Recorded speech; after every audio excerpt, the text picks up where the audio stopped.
Hello प्यारे बच्चों, कैसे हैं आप लोग? उम्मीद कर रहे हैं बहुत अच्छे हैं, स्वस्थ हैं, मस्त हैं, आनंद में हैं। हमारे YouTube channel chemistry with Rawal Singh में आपका स्वागत है। बच्चों, आइसोमेरिज्म की सीरीज के अंदर हमने डिग्री ऑफ अनसैचुरेशन निकालना और चेन और पोजीशन आइसोमेरिज्म कैसे बनाते हैं, उसके कैसे एग्जाम्पल्स आते हैं, उनके बारे में डिस्कशन किया था। आज हम लोग आज के सेशन में फंक्शनल ग्रुप आइसोमेरिज्म पढ़ने वाले हैं। बहुत इंपॉर्टेंट है। इसकी सारी कैटेगरीज, किस टाइप के क्वेश्चंस बनते हैं, सारी चीज़ों का मैं आप लोगों के साथ डिस्कशन करूंगा। तो चलिए स्टार्ट करते हैं। फंक्शनल आइसोमेरिज्म, जैसे नाम से पता चल रहा है, फंक्शनल आइसोमेरिज्म का मतलब है isomerism due to change in isomerism due to change in functional group. अगर फंक्शनल ग्रुप अलग अलग हो तो फिर वहां पर फंक्शनल ग्रुप आइसोमेरिज्म होगी। और फंक्शनल ग्रुप में भी मैं अभी आपके लिए लिख देता हूं, फंक्शनल ग्रुप को यहां पर हम एज अ टॉपिक समझेंगे। क्या समझेंगे बच्चों? टॉपिक। अगर टॉपिक अलग अलग होगा, टॉपिक डिफरेंट होगा, तो फिर कौन सी आइसोमेरिज्म होगी? फंक्शनल ग्रुप आइसोमेरिज्म होगी, फंक्शनल ग्रुप आइसोमेरिज्म। लेकिन जरूरी क्या है? जरूरी है मॉलिक्यूलर फॉर्मूला सेम होना चाहिए। मॉलिक्यूलर फॉर्मूला अगर डिफरेंट हुआ तब तो कोई सी भी आइसोमेरिज्म शो नहीं होगी। मॉलिक्यूलर फॉर्मूला सेम होना चाहिए, है ना। चलिए अब डायरेक्ट अपन एग्जांपल से बात करते हैं। तो यहां पर देखो आप, ये क्या है बच्चों? ये है अल्कोहल, C2H5OH अल्कोहल है। और ये क्या है बच्चों? ये है ईथर्स, ठीक है, डाइमेथिल ईथर है। अब देखेंगे ध्यान से, तो यहां पर जो मॉलिक्यूलर फॉर्मूला है वो सेम है, मॉलिक्यूलर फॉर्मूला सेम है, लेकिन टॉपिक अलग अलग है। सर आपने तो बोला फंक्शनल ग्रुप। हाँ, फंक्शनल ग्रुप को हम टॉपिक बोलेंगे। अभी आप बोलोगे नहीं तो कि सर ईथर को तो हम फंक्शनल ग्रुप मानते ही नहीं, ईथर तो हमारी फंक्शनल ग्रुप वाली टेबल में है ही नहीं, है ना। मैंने यहां पर क्या बोला? हम फंक्शनल ग्रुप को एज अ टॉपिक लेके चलेंगे। टॉपिक अलग अलग होगा तो फिर हम बोलेंगे कि ये फंक्शनल ग्रुप आइसोमेरिज्म है, ठीक। चलिए, तो यहां पर आप लोग देखोगे तो अल्कोहल और ये ईथर आपस में क्या होते हैं? फंक्शनल ग्रुप आइसोमर्स होते हैं। क्या होते हैं बच्चों? फंक्शनल ग्रुप आइसोमर्स होते हैं, ठीक है। लेकिन जरूरी क्या है? जरूरी है इसका molecular formula must be same. तो ये हो गए आपके फंक्शनल ग्रुप आइसोमर्स, ठीक है, ध्यान रखना है। इंपॉर्टेंट सारे एग्जांपल्स हम कवर करेंगे। तो alcohol and ether functional group isomers होते हैं, आपस में मॉलिक्यूलर फॉर्मूला सेम होना चाहिए। दूसरे एग्जांपल की बात करें तो ये क्या है बच्चों? ये कार्बोक्सिलिक एसिड है, दिस इज कार्बोक्सिलिक एसिड। ये क्या है? ये एस्टर्स है। फॉर्मूला क्या होता है? RCOOR, कार्बोक्सिलिक एसिड का RCOOH, है ना। तो यहां पर मॉलिक्यूलर फॉर्मूला सेम है। मॉलिक्यूलर फॉर्मूला सेम हो और टॉपिक अलग अलग हो तो वे कंपाउंड आपस में फंक्शनल ग्रुप आइसोमेरिज्म शो करते हैं, फंक्शनल ग्रुप आइसोमेरिज्म शो करते हैं। और ये आपस में फंक्शनल ग्रुप आइसोमर्स इनको बोलते हैं, राइट। तो हम कह सकते हैं acid and esters are functional group isomers if they have same molecular formula. Okay, चलिए नेक्स्ट बात करते हैं। नेक्स्ट देखें, ये हमने IUPAC में भी बात करी थी। ये साइनाइड है और ये आइसोसाइनाइड है। इस कंपाउंड का नाम क्या है बच्चों? Cyanide, and this is isocyanide. Molecular formula same है। यहां पर तो बॉन्डिंग की अलग अलग है ना। तो बॉन्डिंग अलग अलग है लेकिन मॉलिक्यूलर फॉर्मूला सेम है। तो हम बोलेंगे टॉपिक अलग अलग है। ये आइसोसाइनाइड है, ये साइनाइड है। तो ये आपस में क्या होंगे बच्चों? ये आपस में फंक्शनल ग्रुप आइसोमर्स होंगे, है ना। तो इस टाइप से आपको ध्यान रखना है। कैटेगरीज ध्यान रखोगे, आप टॉपिक पहचान लोगे तो फिर फंक्शनल आइसोमर्स आराम से बना लोगे। कोई ज्यादा टफ नहीं है। और कॉम्पिटिटिव एग्जाम में डायरेक्ट इस टाइप से क्वेश्चन पूछे जाते हैं, है ना। आप सब्जेक्ट की डेप्थ नॉलेज रखो, आप टॉपिक की डेप्थ नॉलेज रखो, आपके क्वेश्चंस गलत होने के चांसेस बहुत कम हो जाए। देखो पेपर का लेवल कैसा भी आ सकता है। हाल ही में नीट का पेपर आया है 2025 में, और उसको बता रहे काफी जो है अच्छे लेवल का पेपर है, अच्छा पेपर है और वास्तव में अच्छा पेपर है। तो आपकी प्रिपरेशन उस लेवल की होनी चाहिए, आपकी प्रिपरेशन बहुत ही अच्छी होनी चाहिए, तो आप लोगों के लिए क्वेश्चंस फिर आराम से आप उनको बना पाओगे, है ना। चलिए और देखते हैं, इस कंपाउंड को देखिए आप, ये क्या है, नाइट्राइट है, NO2 है ना। अब यहां पर CH3NO2 है, ये फंक्शनल ग्रुप तो नहीं होता है सर NO2, हाँ NO2 फंक्शनल ग्रुप नहीं होता है, लेकिन हमने बात करी फंक्शनल ग्रुप की जगह हम क्या बोलेंगे, चेंज इन फंक्शनल ग्रुप, और फंक्शनल ग्रुप को हम क्या बोलेंगे बच्चों, टॉपिक से रिलेट करके चलें, ठीक है। तो ये N नाइट्राइट है, this is N nitrite, N nitro group बोलेंगे, है ना, और ये O नाइट्रो ग्रुप बोलेंगे इसको, ठीक है। क्यों, क्योंकि इसकी बॉन्डिंग जो है वो कार्बन से यहां पर ऑक्सीजन जुड़ा हुआ है और यहां पर कार्बन से नाइट्रोजन जुड़ा है। ये सारी बातें हमने IUPAC में करी थी, ठीक है। चलिए, तो इसका नाम जो है, ये आपस में क्या होंगे दोनों, ये दोनों आपके फंक्शनल ग्रुप आइसोमर्स होंगे, ठीक। और देखते हैं कंपाउंड्स, ये वाला कंपाउंड अगर आप देखोगे तो ये क्या है बच्चों, ये एल्काइन है, और ये एल्कीन है, और इसको अपन डाईइन बोल देंगे, डाईइन, ठीक है। अब एल्काइन, आइन और डाईइन, यहां पर दोनों का इंपॉर्टेंट है, दोनों का मॉलिक्यूलर फॉर्मूला सेम है, लेकिन सर फंक्शनल ग्रुप, हाँ फंक्शनल ग्रुप नहीं है। ये ट्रिपल बॉन्ड एल्काइन और डबल बॉन्ड वाले कंपाउंड अनसैचुरेटेड कंपाउंड्स होते हैं। ये फंक्शनल ग्रुप, IUPAC की functional group, priority table of IUPAC, उसके अंदर ये इंक्लूड नहीं है। तो टोटल जो है 13 फंक्शनल ग्रुप जो है उसके अंदर, टेबल के अंदर इंक्लूड है, उसके अंदर डबल ट्रिपल बॉन्ड वाले एल्कीन और एल्काइन इंक्लूड नहीं है। इसका 1 डिग्री सफिक्स लगता है और फंक्शनल ग्रुप का 2 डिग्री सफिक्स लगता है। लेकिन हमने बात करी फंक्शनल ग्रुप आइसोमेरिज्म में टॉपिक से रिलेट करके चलेंगे, तो यहां पर टॉपिक अलग अलग है, दिस इज एल्काइन और दिस इज एल्कीन, तो हम बोल सकते हैं टॉपिक अलग है, तो ये फंक्शनल ग्रुप आइसोमर्स, ठीक है। तो हम बोलेंगे ये कौन से हैं, फंक्शनल ग्रुप। ऐसे ऑब्जर्वेशन से आप लोग ध्यान रखोगे तो आपके क्वेश्चंस गलत नहीं हो, ठीक। चलिए अब देखें, नेक्स्ट देखें, ये क्या है बच्चों, ये है एल्कीन,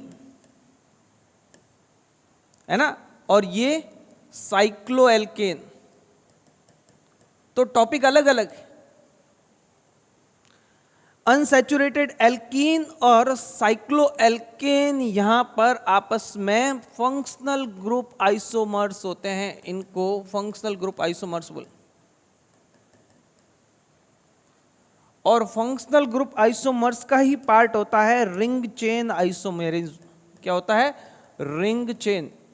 आपने मेन टॉपिक जब हमने क्लासिफिकेशन ऑफ आइसोमेरिज्म किया था उसके अंदर आपने रिंग चेन आइसोमेरिज्म लिखा हुआ है, तो इसके बाद में हम जो पढ़ेंगे वो रिंग चेन आइसो, लेकिन वो ring chain isomerism is a part of functional group isomerism, ठीक है। तो रिंग चेन आइसोमेरिज्म का एग्जाम्पल है ये वाला, इंपॉर्टेंट है, अपने को ध्यान में रखना है, ये बहुत ही अच्छे एग्जाम्पल्स है, आप लोगों को ध्यान से देखना है। ये वाला कंपाउंड आपको बेंजीन के ऊपर CH2OH लिखा हुआ दिख रहा है ना।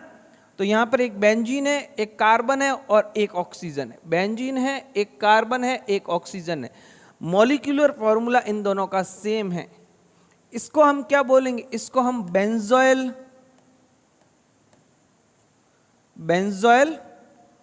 अल्कोहल बोलेंगे।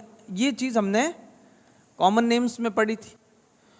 और ये देखो कंपाउंड किसका, ये फिनॉल का कंपाउंड है, ठीक है। ये किसका कंपाउंड है बच्चों, फिनॉल को। इसको क्रिसॉल भी बोलते हैं। अगर CH3 लगाओ, अब CH3 अगर ऑर्थो पोजीशन पे लगा है तो इसको ऑर्थो क्रिसॉल, CH3 अगर यहां पर लगा होता तो इसको मेटा क्रिसॉल, और CH3 यदि पैरा पे लगा होता तो इसको पैरा क्रिसॉल बोल, ठीक है। तो अभी हाल फिलहाल इसका नाम क्या होगा, ऑर्थो क्रिसॉल। इसका ऑर्थो क्रिसॉल नाम भी होता है, दिस इज कॉमन नेम, ठीक है। तो यहां पर कैटेगरी, अल्कोहल और फिनॉल की कैटेगरी अलग अलग है, टॉपिक अलग अलग है, तो ये आपस में क्या होंगे बच्चों, फंक्शनल ग्रुप आइसोमर्स होंगे, ठीक। तो इस टाइप से आप लोगों को प्रैक्टिस करनी है। जो चीजें मैं बता रहा हूं वही चीजें बहुत अच्छी तरीके से आपको तैयार करनी है। आप बहुत अच्छी किताबों के क्वेश्चंस करेंगे तो इजी वे में कर पाएंगे, राइट। चलिए ये वाला क्वेश्चन देखें, ये वेरी इंपॉर्टेंट है। अब देखो दोनों ही सेम कैटेगरी के दिख रहे हैं सर, यहां पर भी एमाइन है, ये आपको ध्यान रखना पड़ेगा आइसोमेरिज्म, और यहां पर भी एमाइन ग्रुप है।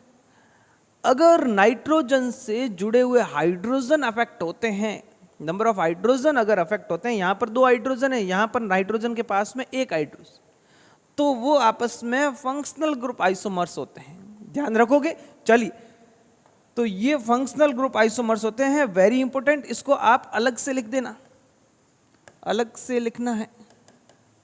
अरे बोलो, ठीक है? क्यों? क्योंकि नाइट्रोजन की कैटेगरी, एमाइन की कैटेगरी यहां पर अलग अलग है। ये 1 डिग्री एमाइन है एंड ये 2 डिग्री एमाइन, ये बाकी के अंदर नहीं है, आप लोगों को ध्यान रखना है। बाकी अल्कोहल वगैरह में ऐसा नहीं है कि आपने 1 डिग्री और 2 डिग्री अल्कोहल को अगर आप कंपेयर करोगे तो वो फंक्शनल ग्रुप आइसोमर्स होंगे, नहीं, फिर वो पोजिशनल आइसोमर्स हो जाएंगे। लेकिन एमाइन के अंदर आप लोगों को स्पेशली ध्यान रखना है कि 1 डिग्री एमाइन, 2 डिग्री एमाइन, अगर मैं टर्शरी एमाइन यहां पर लिखूंगा तो वो भी आपस में फंक्शनल ग्रुप आइसोमर्स होंगे तीनों। तो इसका टर्शरी एमाइन कैसे बनाऊंगा? CH3N CH3 CH3। तो ये देखो मॉलिक्यूलर फॉर्मूला तीनों का सेम है। अब मॉलिक्यूलर फॉर्मूला कैसे निकालना है, DU कैसे निकालना है, वो अब हम चर्चा नहीं करेंगे, उनकी चर्चा हम पहले के सेशंस में कर चुके हैं, आप लोगों को वो देखना है, ठीक? तो ये टर्शरी एमाइन, ये सेकेंडरी एमाइन है, ये प्राइमरी एमाइन है, ये आपस में क्या होंगे? फंक्शनल ग्रुप आइसोमर्स होंगे, और ये फिनोमेना जो है वो फंक्शनल ग्रुप आइसोमेरिज्म कहलाएगा, ठीक? चलिए, अब ये वाला क्वेश्चन देखें, वेरी इंपॉर्टेंट। ये क्या है बच्चों? ये एल्डिहाइड है। ये क्या है? ये कीटोनवा है। और ये क्या है? ये सर अल्कोहल जैसा लग रहा है। हाँ, बिल्कुल गलत बोल रहे हो आप, अल्कोहल नहीं है, ये अनसैचुरेटेड अल्कोहल है। आपको बोलना पड़ेगा अल्कोहल का फॉर्मूला क्या होता है। अल्कोहल का फॉर्मूला होता है CnH2n+1O। सैचुरेटेड होता है, उसके अंदर डबल बॉन्ड ट्रिपल बॉन्ड नहीं होता है। अगर डबल बॉन्ड ट्रिपल बॉन्ड आता है तो उसको हम अनसैचुरेटेड अल्कोहल बोलेंगे, ठीक? तो this is unsaturated alcohol, unsaturated, ठीक है?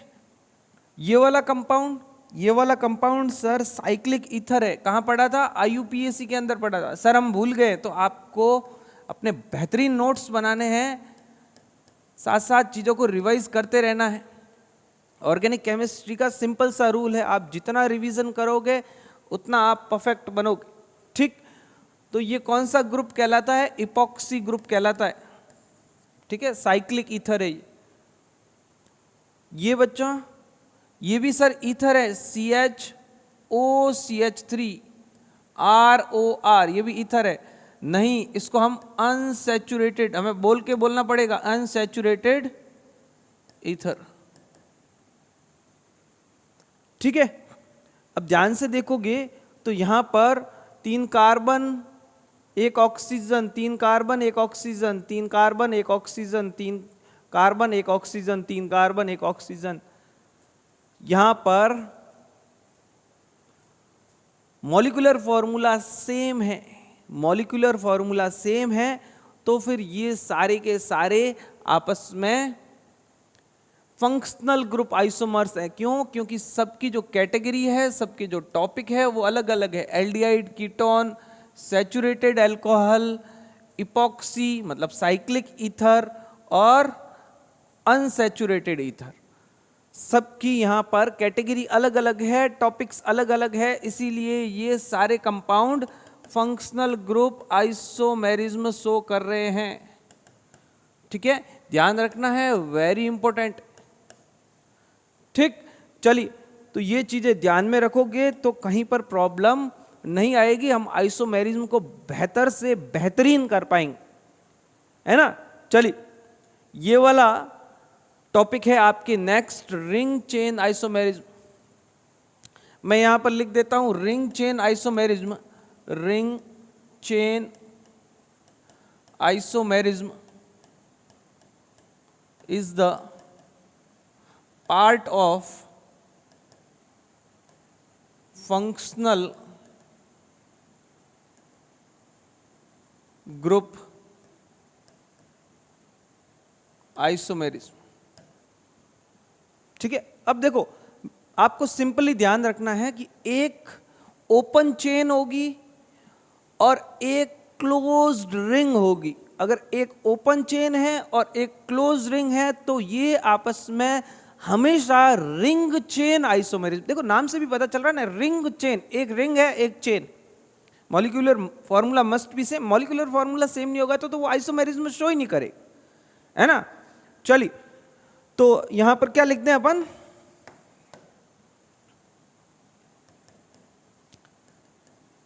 This type of isomerism shows between open ring, open chain लिख दूं, open chain and closed ring। Open chain और क्लोज रिंग के बीच में ये हमेशा शो होती है। ठीक है, अब देखें एग्जाम्पल्स के थ्रू अपन देखते हैं। ये वाला एग्जाम्पल देखें, ये क्या है बच्चों, ये एल्काइन है, 1 2 3 4 कार्बन। अगर हाइड्रोजन चेक करोगे तो बिल्कुल बराबर मिलेंगे। ये आपको प्रैक्टिस होनी चाहिए। CH3 CH2, इसके 4 बॉन्ड कंप्लीट हो गए। CH कितने कार्बन, 4 कार्बन। हाइड्रोजन 3 2 5 और 1 6। इसके अंदर देखें, इसके अंदर यहां पर 1 2 3 4 कार्बन, हाइड्रोजन 1 2 3 बॉन्ड बना दिए, 1 हाइड्रोजन, इसने भी 3 बॉन्ड बना दिए, 1 हाइड्रोजन, यहां पर 2 हाइड्रोजन, यहां पर 2 हाइड्रोजन।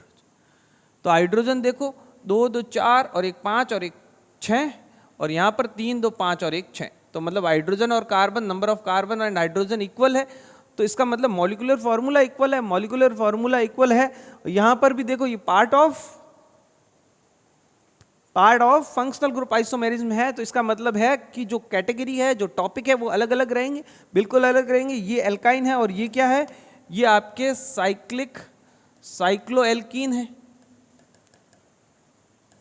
ठीक, तो टॉपिक अलग अलग है, लेकिन एक रिंग है और एक चेन है, एक क्लोज रिंग है और एक ओपन चेन है। इसीलिए ये आपस में दोनों क्या है, रिंग चेन आइसोमर्स है। ठीक है, चलिए एक एग्जाम्पल देखते हैं, आपको अच्छा लगेगा ये एग्जाम्पल। ये ए कंपाउंड है, ये बी है, ये सी। हमें आपस में देखो इस टाइप के क्वेश्चन बहुत पूछे जाते हैं।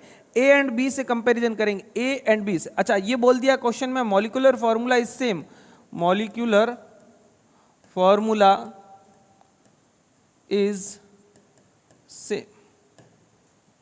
ठीक, अब आपको बताना ए और बी के बीच में बोलना है। मॉलिक्यूलर फॉर्मूला सेम है। ये वाला जो ग्रुप है, ये वाला कंपाउंड कौन सा है, ये एल्कीन है, ये साइक्लो एल्केन है, कैटेगरी अलग है। और ये भी क्या है, साइक्लो एल्केन। ठीक, चलिए अब बोला है एल्कीन और ये साइक्लो एल्केन, यहां पर अनसैचुरेटेड और यहां पर सैचुरेटेड रिंग जो है वो उसके अंदर डबल ट्रिपल बॉन्ड नहीं होता, लेकिन रिंग के कारण सैचुरेशन आती है। रिंग के कारण जो है इसका DU हो जाता है, इसका DU 1 हो जाएगा, है ना। तो रिंग के कारण DU होने की वजह से ये आइसोमेरिज्म शो करता है ना। चलिए, तो एल्कीन और साइक्लो एल्केन, तो ये एक तो चेन है और एक रिंग है, तो आपस में क्या हो जाएंगे बच्चों, ए और बी आपस में हो जाएंगे रिंग चेन आइसोमर्स। अब बात करते हैं ए एंड सी की। ए और सी, ये वाला क्वेश्चन आप लोगों को ध्यान रखना है कि इसके अंदर भी क्या है, एल्कीन है, इसके अंदर एल्केन है, तो मतलब कैटेगरी चेंज होगी।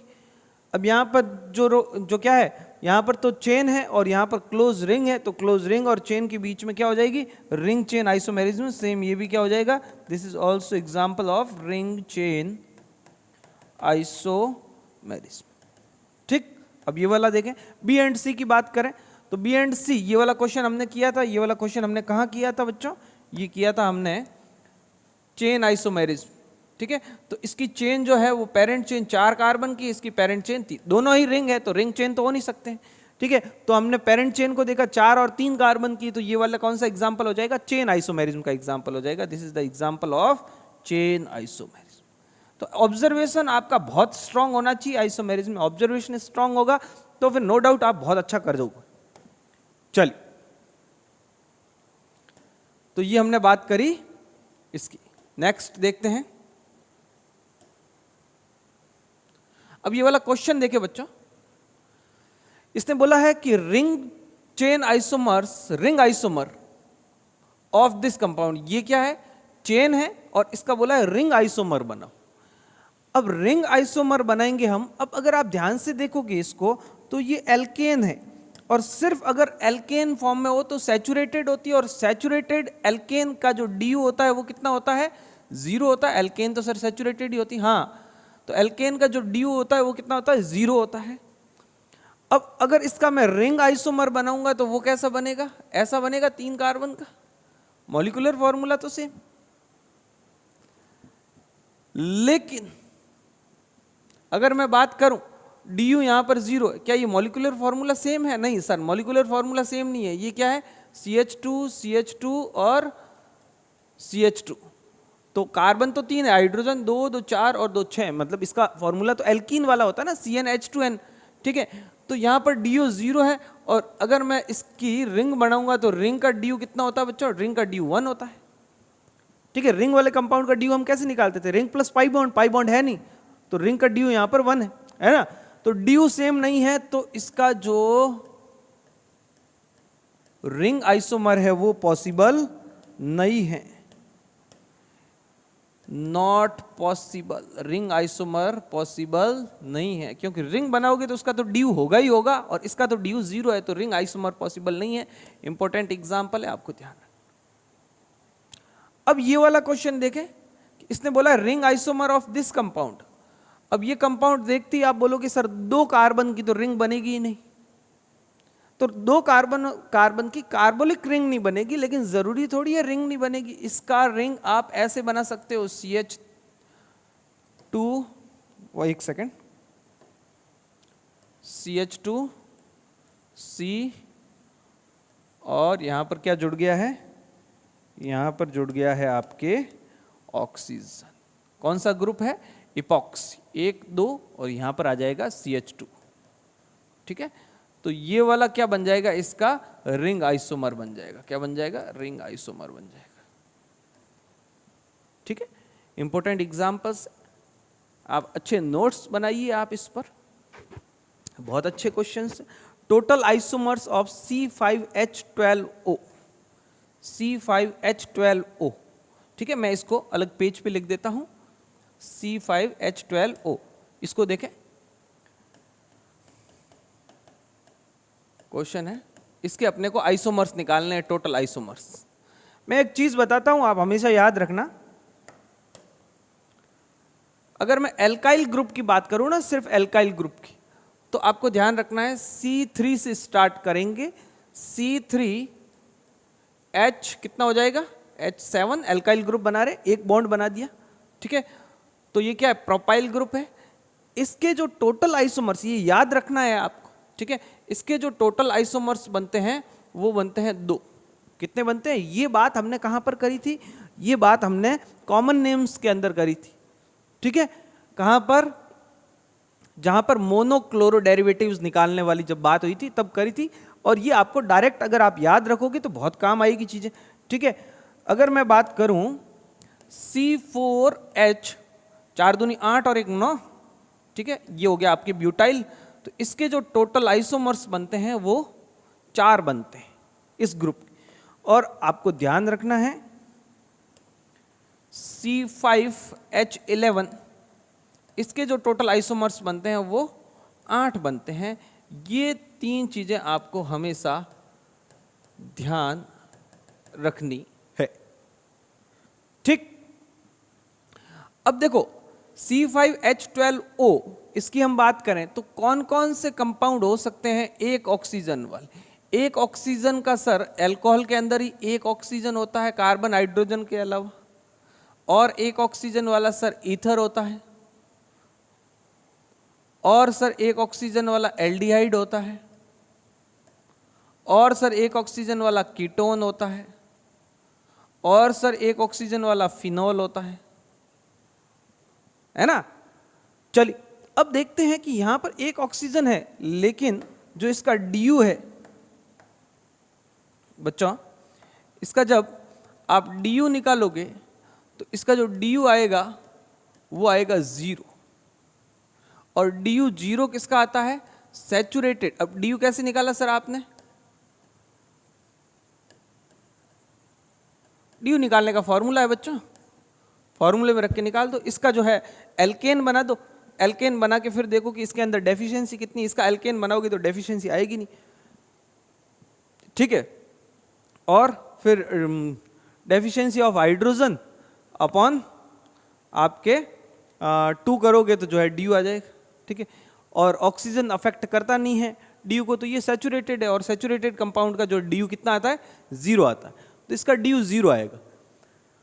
अब यहाँ पर डी 0 है, सैचुरेटेड कंपाउंड है। सैचुरेटेड कंपाउंड मतलब उसके अंदर डबल बॉन्ड नहीं है। अल्कोहल में डबल बॉन्ड नहीं होता है, हाँ, तो अल्कोहल इसके आइसोमर्स बन सकते हैं। ईथर के अंदर डबल बॉन्ड नहीं होता है, तो ईथर भी इसके आइसोमर्स बन सकते हैं। एल्डिहाइड में डबल बॉन्ड होता है, C डबल बॉन्ड O, तो ये अनसैचुरेटेड। एल्डिहाइड क्या होता है? अनसैचुरेटेड होता है। इसी प्रकार कीटोन भी अनसैचुरेटेड होता है, और फिनॉल भी अनसैचुरेटेड भी होता है, और उसके अंदर कार्बन 6 होते हैं, और यहाँ पर तो 5 ही कार्बन है, तो ये भी नहीं होगा। तो अल्कोहल और ईथर जो है इसके आइसोमर्स बन सकते हैं, ठीक। चलिए अब ये वाली चीज मैं यहां पर लिख देता हूं ताकि आप लोगों को कंफ्यूजन ना हो, ताकि अपन उस स्पेस का यूज कर सके। ये लो भाई, ठीक है।